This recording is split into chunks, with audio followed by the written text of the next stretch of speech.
जंगल में लाड़ो चिड़िया अपने नन्हे मुन्ने प्यारे बच्चे के पास रहती थी। उस जंगल में बरसात हो रही थी। चिड़िया अपने बेटे के साथ अपने घर में डर के बैठी हुई थी। आज चिड़िया पर बड़ी मुश्किल आन पड़ी थी। रात भी गहरी हो चुकी थी और उसके बेटे को तेज बुखार था। अरे बेटा, तुम्हारा जिस्म तो बुखार से जल रहा है। तुम आज मेरे मना करने के बाद भी बाहर बरसात में खेलते रहे। लगता है तुम्हें ठंड लग गई। अब मैं क्या करूं? कहां से लाऊं जड़ी बूटी इतनी रात को और इतनी बारिश में? और चिड़िया मन ही मन में रोए जा रही थी। तभी अचानक दरवाजे पर जोर जोर से दस्तक होने लगती है। अरे, इतनी रात के वक्त दरवाजे पर कौन है? मैं कबूतर हूँ, परदेसी हूँ। दूसरे जंगल जा रहा था, रास्ता भूल गया और रात गहरी हो गई। साथ साथ बारिश भी होने लगी। मेरी मदद करो और मुझे अपने घर में जगह दो। चिड़िया दुख के मारे दरवाजा खोल देती है। कबूतर अंदर आ जाता है।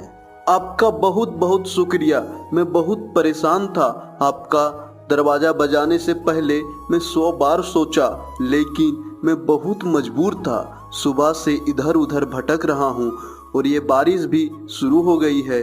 मैंने सुबह से कुछ नहीं खाया है। आपका एहसान जिंदगी भर नहीं भूलूंगा। आपका बहुत बहुत धन्यवाद। फिर चिड़िया ने कबूतर को खाने के लिए कुछ फल दिए, जिसे वो ऐसे खा रहा था जैसे वो सदियों से भूखा हो।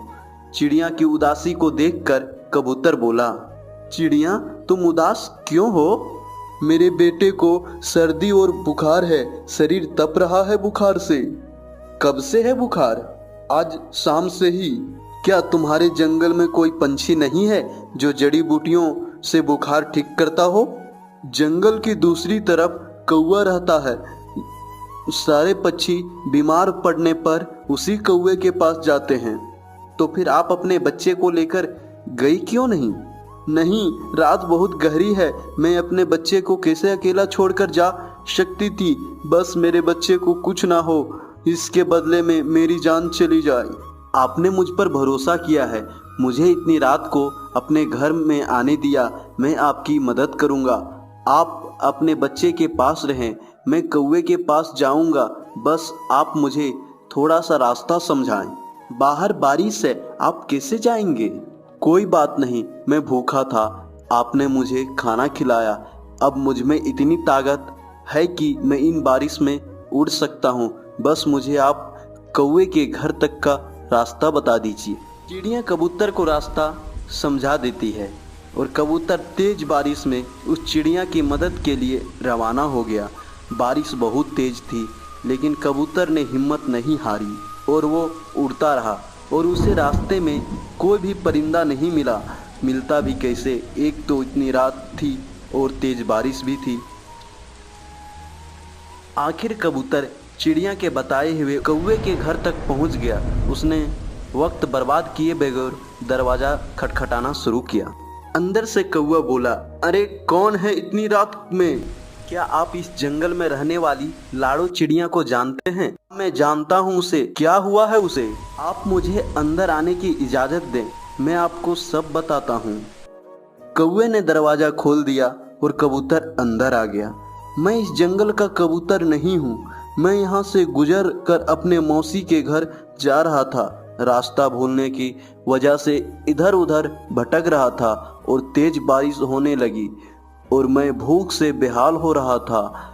इस हालात में लाड़ो चिड़िया ने मुझे अपने घर में जगह और भोजन दी। लाड़ो चिड़िया ने मेरी मदद की, इसीलिए मुझसे भी रहा नहीं गया और मैं उसकी मदद के लिए यहाँ आपके पास चला आया। उसके बच्चे को तेज बुखार है।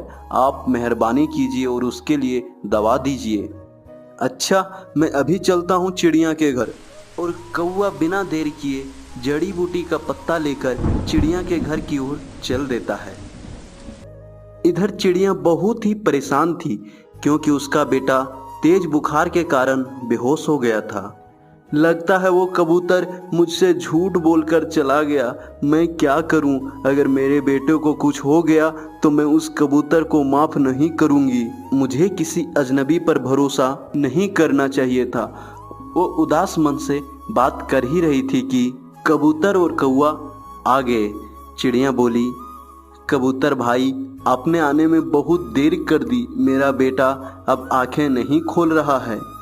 चिड़िया, तुम परेशान क्यों हो? मैं अभी इसे दवा देता हूँ। कौवा कुछ जड़ी बूटी के पत्ते चिड़िया के बच्चे के मुंह में डालता है और कबूतर चिड़िया को सारी बात बताता है कि कैसे वो कौवा के पास गया। कुछ देर में चिड़िया का बच्चा आंखें खोल देता है। भगवान का लाख लाख शुक्र है कि मेरा बेटा होश में आ गया। चिड़िया, तुम्हें कबूतर का धन्यवाद करना चाहिए। अगर आज ये मेरे पास ना आता तो ना जाने क्या हो जाता है। आपका लाख लाख शुक्रिया, आपने मेरी मदद की। आपका यह एहसान जिंदगी भर नहीं भूलूंगी। नहीं मेरी प्यारी बहन चिड़िया, एहसान तो आपने मुझ पर किया है। इतनी रात को तेज बारिश में आपने मुझे यहाँ रहने की जगह दी और फिर खाना भी खिलाया। और फिर चिड़िया के घर में ही वे सारे सो जाते हैं। आज